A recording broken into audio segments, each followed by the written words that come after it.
எனக்கு என்ன தேவைன்னாலும் என்னுடைய ப்ரேயர் டைரியில் எழுதுவேன். ஆண்டவரே, இதுக்கு இவ்வளோ பணம் வேணும், இதுக்கு இவ்வளோ பணம் வேணும், இவங்களுக்கு நான் கொடுக்கணும், இவங்களுக்கு வாக்கு கொடுத்துருக்குறேன், அந்த பணம் கொடுக்கணும், வரிசையை எழுதி இந்த மாதம் என்னுடைய தேவை சந்திக்கப்படணும் அப்படியே தெரியப்படுத்துவார். ஜெபிக்காதபடி எதையும் செய்வதில்லை, ஆண்டவருக்கு தெரியப்படுத்தாதபடி எதையும் செய்வதில்லை. அதான் ரொம்ப முக்கியம்.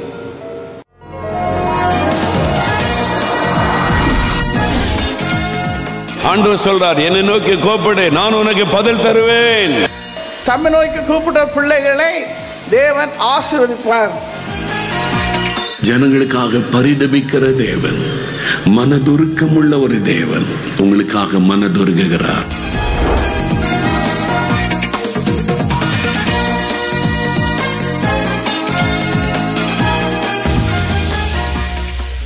பிரியமானவர்களே, ஆண்டவராகிய இயேசு கிறிஸ்துவின் இனிதான நாமத்தில் உங்கள் யாவரையும் இந்த தேச்சரவாளன் என்ற இந்த நிகழ்ச்சிக்கு அன்புடன் வாழ்த்தி வரவேற்கிறோம். ஒவ்வொரு நாளும் நாம் நம்முடைய வாழ்க்கையை நடத்துவதற்கும் அன்றாட தேவைகளை பூர்த்தி செய்வதற்கும் பணம் மிகவும் முக்கிய தேவையாய் இருக்கிறது. இதற்காகவே நாம் வேலை செய்கிறோம், கடினமாக உழைக்கிறோம். சில நேரங்களில் நம்முடைய வருமானத்திற்கும் மிஞ்சி அதிக பண தேவை ஏற்படும் போது என்ன செய்வதென்று தெரியாமல் கலங்குகிறோம். எல்லா சூழ்நிலைகளையும் உங்களது தேவைகளை சந்தித்து உங்களுக்கு உதவி செய்ய ஆண்டவராகிய இயேசு கிறிஸ்து போதுமானவராய் இருக்கிறார். உங்களது தேவைகளை ஆண்டவரிடத்தில் தெரியப்படுத்தும் போது நிச்சயம் உங்களது தேவைகளை சந்தித்து உங்களை திருப்தியாக நடத்துவார். இப்போதும் சகோதரர் மோகன் சி லாசஸ் அவர்கள் தேவ செய்தி அளித்து உங்கள் ஆசீர்வாதத்திற்காக சிறப்பு ஜெபம் ஏறெடுப்பார்கள். பொருளாதாரத்தில் ஆசீர்வாதமே இல்லைங்க. எப்பவும் கடன் கடன் கடன், எப்பவும் வீட்டுக்குள்ள பண பிரச்சனை, இதுக்கு என்ன செய்ய, அதுக்கு என்ன செய்ய, பண தேவைகள், ஒரு ஆசீர்வாதமே இல்லை அப்படின்ற சூழ்நிலை நிறைய குடும்பங்கள் அப்படி தத்தளிக்கிறது.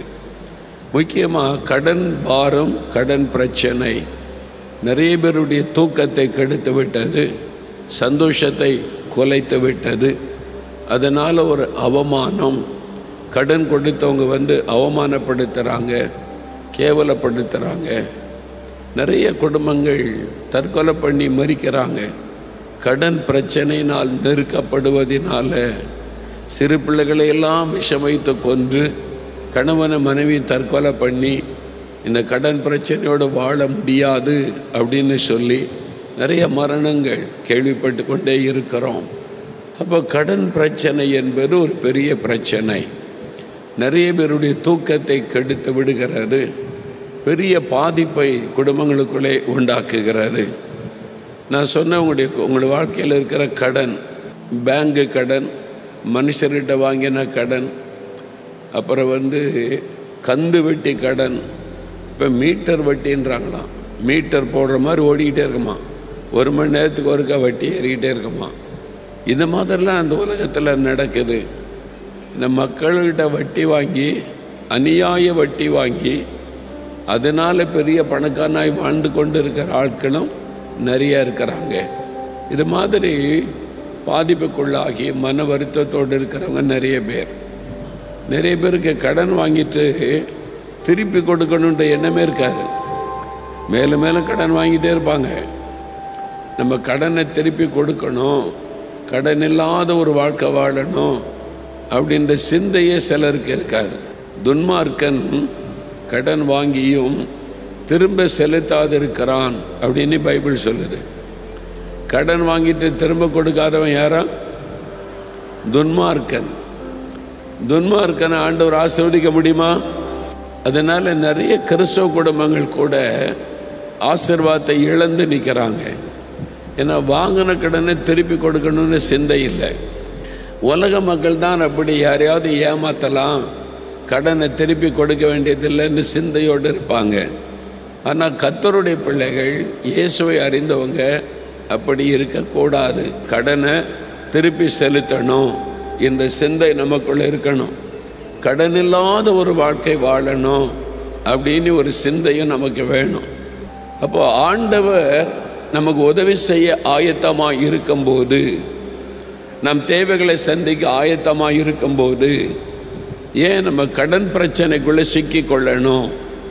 அதை நீங்கள் அறிந்து, கடன் பிரச்சனை, கடன் பிரச்சனையாய் மாறிவிட்டது நிறைய பேருக்கு. அது மாதிரி. ஆனால் பிஸ்னஸ் செய்கிறோம், ஒரு வாகனம் வாங்குகிறோம், அதுக்கு லோன் போட வேண்டியது இருக்குதில்ல. நல்ல கவனிங்க, ஆண்டவர் ஒரு வாக்கு கொடுக்கிறார். உபாகமம் 28:12 வாசிங்க. ஏற்ற காலத்தில் உன் தேசத்திலே மழை பெய்யவும் நீ கையிட்டு செய்யும் வேலைகளை எல்லாம் ஆசீர்வதிக்கவும் கர்த்தர் உனக்கு தமது நல்ல பொக்கிஷசாலையாகிய வானத்தை திறப்பார். நீ அநேகம் ஜாதிகளுக்கு கடன் கொடுப்பாய், நீயோ கடன் வாங்காதிருப்பாய். நீ கடன் கொடுப்பாய், நீயோ கடன் வாங்காதிருப்பாய். இது ஒரு கட்டளை இல்லை. நீ கடன் வாங்கக்கூடாது அப்படின்னு கட்டளையாக ஆண்டவர் சொல்லவில்லை. நீ கடன் வாங்க மாட்டாய் என்பது வாக்கு தத்தம். நல்லா புரிந்து கொள்ளுங்க. ஆண்டவர் நீ கடனை வாங்கக்கூடாது என்று ஆண்டவர் கட்டளையாய் சொல்லாதபடி நீ கடன் வாங்க வேண்டியதை வராதுப்பா, நான் ஆசீர்வதிக்கிறேன், நீ கடன் கொடுக்கிறாளாக இருப்ப, அது ஒரு ஆசீர்வாதம், வாக்கு தத்தம். இந்த வாக்கு தத்தத்தை நம்ம சுதந்திரித்து கொள்ளணும். ஸ்மித் விக்கிள்ஸ்வொர்த் ஒரு ஊழியக்காரர், இங்கிலாந்து தேசத்தில் கடந்த நூற்றாண்டிலே வாழ்ந்தவர். தேவன் அவரை கொண்டு பலத்த அற்புதம் செய்தார். அவர் மூலமாக மரித்து போனவர்கள் உயிர் பெற்று எழுந்தவங்க நிறைய பேர். அவ்வளோ பெரிய விசுவாசம். அவர் விசுவாச அப்போஸ்தலன் என்று அழைக்கப்பட்டவர்.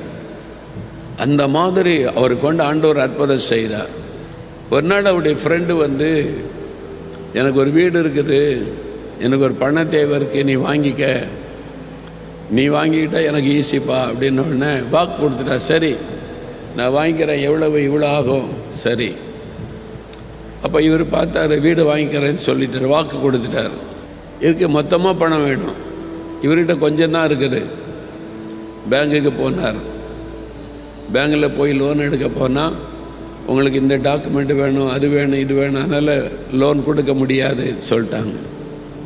இன்னொரு பேங்குக்கு போனார். அவங்களும் டாக்குமெண்ட் வேணும், அது கேட்டு லோன் உங்களுக்கு தர முடியாது, சாங்ஷன் பண்ண முடியாது. எல்லா வாசலும் அடைக்கப்பட்டு விட்டார். சில பெரிய பணக்கார நண்பர்கள் தெரியும், சரி அவங்கள்ட்ட கேட்கலான்னு கேட்டார்.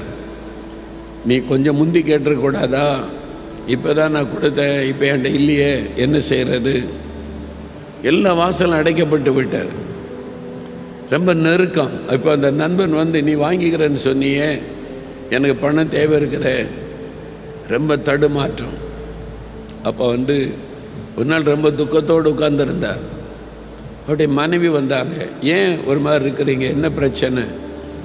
அவர் சொன்னார், இந்த மாதிரி என் ஃப்ரெண்டுக்கு வாக்கு கொடுத்துட்டேன், வீட்டை வாங்கிக்கிறேன்னு சொன்னேன், பணம் எல்லா இடமும் அடைக்கப்பட்டு விட்டார்.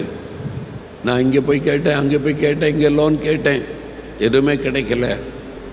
சரி நீங்கள் இந்த பேங்க்கு போனீங்க, ஆமாம் அந்த பேங்க் போனீங்க, இந்த ஃப்ரெண்டுக்கிட்ட போனீங்க, அந்த ஃப்ரெண்டுக்கிட்ட போனீங்க, ஆமாம் எல்லா வாசல் அடைக்கப்பட்டுது. ஏசுக்கிட்ட போனீங்களா? அங்கே ஒய்ஃபு கேட்டாங்க. எல்லாத்துக்கிட்டையும் போனீங்களே, இந்த பிரச்சனைக்காக இயேசு கிறிஸ்துக்கிட்ட போனீங்களா? அப்போ தான் அவருக்கு புத்தி வந்துச்சு, ஐயோ இந்த காரியமாக நான் ஜெபமே பண்ணாமல் விட்டுட்டேனே. சில சமயம் அதுதான் நமக்கு உலக வழிகள் நமக்கு உதவி செய்ய, நமக்கு பல வழி இருக்குதுன்னு நினச்சிக்கிட்டு நம்ம ஆண்டவரை மறந்துடுவோம். இதான் நம்முடைய பிரச்சனை. நமக்கே தெரியாமல் ஆண்டவரை விட்டு வழி விலகிடுவோம். இப்போ பாருங்க, ஆண்டவர்கிட்ட அதை குறித்து பேசலை. இப்போ நேரம் ஆண்டவர்கிட்ட போனார். என்னை மன்னிச்சிருங்க ஆண்டவரே, நான் தப்பு பண்ணிட்டேன். உங்ககிட்ட கேட்காம நண்பன்கிட்ட வாக்கு கொடுத்தது முதல் தப்பு. என்னது? ஆண்டவர்கிட்ட கேட்காம ஃப்ரெண்டுக்கு வாக்கு கொடுத்தது தவறு. அப்போ என் நண்பன் கேட்குறான், ஆண்டவரே வீட்டை வாங்கிக்கிட்ட சொல்கிறான், பணம் கஷ்டமா, நான் என்ன செய்யட்டும்? கேட்டிருக்கணும்ல, கேட்கல. ஃப்ரெண்டுக்கு உதவி செய்கிறேன்னு வாக்கு கொடுத்துட்டேன், அது முதல் தப்பு. சரி, வாக்கு கொடுத்ததை நிறைவேற்றணும். வாக்கு கொடுத்துட்டா கட்டாயம் செஞ்சிடணும். அதுக்கு பிறகு தேவைக்காவது என்கிட்ட வந்தியா? ஆண்டவரே வாக்கு கொடுத்துட்டேன், என் ஃப்ரெண்டுக்கு உங்ககிட்ட கன்சல்ட் பண்ணாமல் விட்டுட்டேன், என்னை மன்னிச்சிருங்க, எனக்கு ஹெல்ப் பண்ணுங்கன்னு கேட்டிருக்கணும்ல, அதுவும் கேட்கல. அந்த பேங்க்கு போகிறேன், இந்த பேங்க்குக்கு போகிறேன், அந்த ஃப்ரெண்டுக்கிட்ட போகிறேன், நான் எல்லாம் பார்த்துக்கிட்டே தானே இருந்தேன். தப்பாண்டவரே, நான் தப்பு பண்ணிட்டேன், என்னை மன்னிச்சிருங்க, எனக்கு இப்போ இந்த இக்கட்டிலேருந்து விடுதலை கொடுங்க, இந்த பண தேவை சந்திக்கப்படுமே, நான் என்ன பண்ணுறது? ஓகே, ஆண்டவர் சொன்னார், உங்கள் ஊரில், இந்த ஊரில் உனக்கு தெரிஞ்ச ஒரு நபர் ஊருக்கு அவுட்டரில் அவன் வீடு இருக்குல்ல, சின்ன வீடு, ஆமாம், அவன் ஃப்ரெண்டு தான், உனக்கு தெரிஞ்சவன் தானே, நல்லா தெரியும், அவன்கிட்ட போய் கேளு. அது இவ்வளோ பெரிய பணம் தொகை, பவுண்டு, லண்டனில், அதாவது இங்கிலாந்து தேசத்தில் பவுண்டுன்னு சொல்லுவான், நம்ம ரூபான்றோம்ல. அவன் ஏழை மனுஷன் ஆண்டவர், இவ்வளோ பணம் அவன்கிட்ட எப்படி இருக்கும்? இவ்வளோ பணம் அந்த ஒரு ஏழை மனுஷன்ட்ட எப்படி இருக்கும்? நீ போ, நான் சொன்ன, நீ போய் பேசு, அவ்வளோதான். சரி ஆண்டவரே. இவருக்கு பெரிய பிரச்சனை என்னென்னா, அந்த ஆள்கிட்ட போய் எனக்கு ஒரு 10,000 பவுண்டு வேணும்னு கேட்டால், அவர்கிட்ட 100க்கு இருக்கிறதே பெரிய விஷயம். அந்த காலத்தில் 10,000 பவுண்டுன்னு கேட்டால் எப்படி? அவன் ஒருவேளை என்னை பார்த்து சிரிப்பானே, என்ன கேட்குறீங்கன்னு சொல்லி. ஆண்டவர் சொல்லிட்டார். மனைவிட்ட சொன்னார். ஆண்டவர் அவனை போய் பார்க்க சொல்கிறாரு. கர்த்தர் தானே சொன்னார். ஆமாம், அந்த ஆளுக்கிட்ட அவ்வளோ பணம் எப்படி இருக்கும்? ஏழை மனுஷன் ஆச்சே அப்படின்னு சொல்கிறார். அது உங்கள் பிரச்சனை கிடையாது. That is not your problem. உங்ககிட்ட ஆண்டவர் என்ன சொன்னாரோ அதை செய்யுங்க. ஆண்டவர் தானே போக சொன்னார். ஆமாம், சரி. உடனே அங்கே போனார். இவரை பார்த்த உடனே அவருக்கு ரொம்ப சந்தோஷம். இவ்வளோ பெரிய ஊழியக்காரர் என் வீட்டுக்கு என்ன தேடி வந்திருக்காங்களேன்னு சொல்லி உட்கார வச்சு பேசினார். இவருக்கு ரொம்ப தயக்கம் கேட்குறதுக்கே. இவர்கிட்ட போய் எப்படி இவ்வளோ பெரிய பணம் கேட்குறது? உதாரணத்துக்கு நீங்கள் ஒரு சின்ன குடிசை வீட்டில் இருக்கிறீங்க. ஆண்டவர் என்ன அனுப்பினார், நான் உங்ககிட்ட ஒரு 10 லட்ச ரூபா வேணும்னு கேட்டால் நீங்கள் என்ன செய்வீங்க? என்னை பார்த்து, என்னையா அப்படி கேட்குறீங்க? 1000 ரூபாய்க்கே நாங்கள் வழி இல்லாமல் அன்னன்னைக்கு சாப்பிட்டுக்கிட்டு இருக்கிறோம், 10 லட்ச ரூபா கேட்குறீங்களே. அந்த மாதிரி சூழ்நிலைன்னு வைங்க. இவரை போய் உட்கார்ந்துருக்கிறார். அவர் காஃபிலாம் கொடுத்துட்டு, ஐயா சொல்லுங்கள் அப்படின்னு கேட்டால், என்ன விஷயம்னு கேட்டார். இவருக்கு சொல்கிறதுக்கே தயக்கம். இல்லை, சும்மா சொல்லுங்கள். இல்லை, எனக்கு 10,000 பவுண்டு தேவை, அர்ஜெண்டாக ஒரு தேவைக்காக நான் இந்த பணம் தேவை, நான் ஆண்டவர்கிட்ட போய் ஜெபம் பண்ணேன். அப்போ ஆண்டவர் உன் வீட்டுக்கு வர சொன்னார். அவ்வளோதான், வேற ஒன்றும் சொல்ல. ஆண்டவர் உன்கிட்ட வர சொன்னார், நான் வந்திருக்கிறேன், அவ்வளோதான்னார். இப்போ அவருக்கு பயம். அவர் என்ன பதில் சொல்லுவார்? கொஞ்சம் இருங்க ஐயா அப்படின்ட்டுன்னு அவர் வீட்டுக்குள்ளே போனார். வீட்டுக்குள்ளே போயிட்டு 10,000 பவுண்டு பணத்தோடு கொண்டு அப்படி நீட்டினார். இவருக்கு ஆச்சரியம். இந்த ஏழை மனுஷனுடைய வீட்டுக்குள்ளே எப்படி இவ்வளோ பணம் வந்துச்சு? அப்போ அவர் சொன்னார், நான் ஏழை விவசாயி, கொஞ்சம் கொஞ்சமாக எனக்கு லாபம் வரும்போது போஸ்ட் ஆஃபீஸில் பணத்தை போட்டுக்கிட்டே இருப்பேன், சேமிப்பேன் கொஞ்சம் கொஞ்சமாக. இது 20-25 வருஷமாக நான் கொஞ்சம் கொஞ்சமாக சேமித்த பணம், அதுக்கு வட்டிலாம் போட்டு மெச்சூர் ஆகி இப்போ தான் போஸ்ட் ஆஃபீஸ்லேருந்து எனக்கு தகவல் வந்துச்சு, நீ உன் பணத்தை வாங்கிக்கேன்னு சொல்லி. அப்போ நான் போன போது எனக்கு இவ்வளோ பணம், நீ சேமித்த பணத்தில் வட்டியோடு சேர்த்து இவ்வளோ வந்திருக்குதுப்பா அப்படின்னு என் கையில் தந்தாங்க. நான் ஆண்டவருக்கு ஸ்தோத்திரம் சொல்லிவிட்டு வாங்கிட்டு வீட்டில் வச்சேன். நீங்கள் வந்திருக்கிறீங்க, உங்களுக்கு கொடுக்கதா ஆண்டவர் இந்த பணத்தை எனக்கு இன்றைக்கி தந்திருக்கிறாரு. சந்தோஷமாய் கொடுத்தார். ஆண்டவர் நடத்துகிற விதம் பார்த்தீங்களா? அப்போது ஆண்டவரிடத்தில் போகாதது தான் பிரச்சனையே.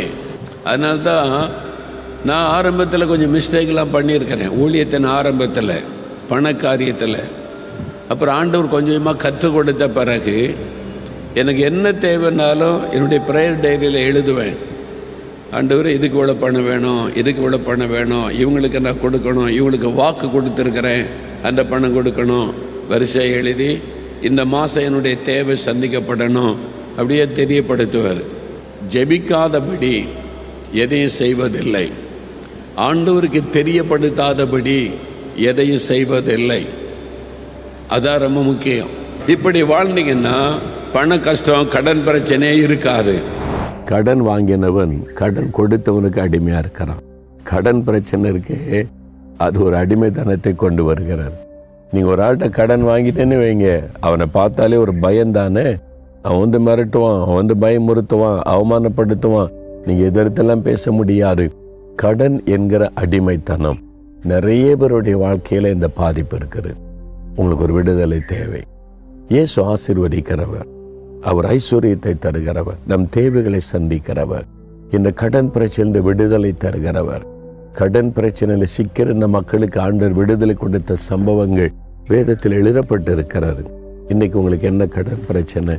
பிள்ளைகளை படிக்க வைக்க கடன் வாங்கிட்டேன், ஒரு ஆஸ்பத்திரி செலவுக்கு கடன் ஆகிவிட்டாரு, திருமண காரியத்தை கடன் ஆயிட்டு, சிலர் நியாயமான காரியத்துக்கு செலவு பண்ணி கடன் ஆயிட்டு, சிலர் ஊதாரித்தனமாக செலவு பண்ணி, ஆடம்பரமாக செலவு பண்ணி, வரவுக்கு ஏற்றபடி செலவு பண்ணாமல் கடன் வாங்கி வீணா செலவு பண்ணி இன்னைக்கு கடன் பிரச்சனை. எனக்கு விடுதலை வேணும். ஜெபம் பண்ணுங்க. ஆண்டவரிடத்தில் ஒரு நிமிஷம் முழங்கால் போடுங்க. ஆண்டவரிடத்தில் கேளுங்க, ஒரு வார்த்தை சொல்லுங்க, எனக்கு இதுல விடுதலை வேணும். குறிப்பா கேளுங்க. இப்போ நான் உங்களோட இணைந்து ஜெபிக்க போறேன். இயேசு உங்களுடைய ஜெபத்தை கேட்கிறார். அவருடைய பிரசன்னம் உங்களுடைய வீட்டுக்குள்ள நீங்க இருக்கிற இடத்துல வந்திருக்கிறாரு.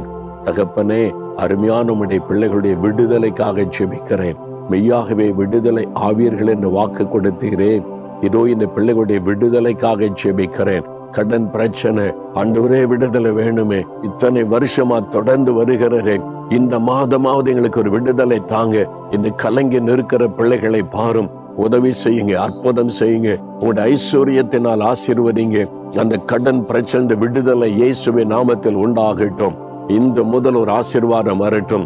இந்த இக்கட்டில் இந்த விடுதலை கொடுங்க, இந்த வேதனையில் இந்த விடுதலை கொடுங்க, இந்த பாரத்தை உள்ளத்தை விட்டு மாற்றி விடுதலை கொடுங்க. இந்த குடும்பத்தையே விடுதலையாக்கி ஆசீர்வதிங்க. ஒரு விடுதலின் சந்தோஷமுடைய வாழ்க்கையில வரட்டும். நீர் வாக்கு கொடுத்தபடி மெய்யாகவே விடுதலை ஆவீர்கள் என்று சொன்னீரேன். இந்த மாதம் அவருடைய விடுதலையை கண்டு மகிழ்ந்து களிகூறும்படி இயேசு கிறிஸ்துவின் நாமத்தில் ஒவ்வொருவருக்கு அற்புதம் நடக்கட்டும். ஒவ்வொரு குடும்பத்திலும் அற்புதம் நடக்கட்டும். இன்று முதல் இந்த விடுதலையின் சந்தோஷத்தை அவங்க அனுபவிக்கட்டும். நீ தொட்டதற்காய் ஸ்தோத்திரம், விடுதலை கொடுத்து விட்டதற்காய் ஸ்தோத்திரம், ஸ்தோத்திரம், ஸ்தோத்திரம். தகப்பனே, உம்முடைய அன்பை நினைத்து உம்மை துதிக்கிறோம்.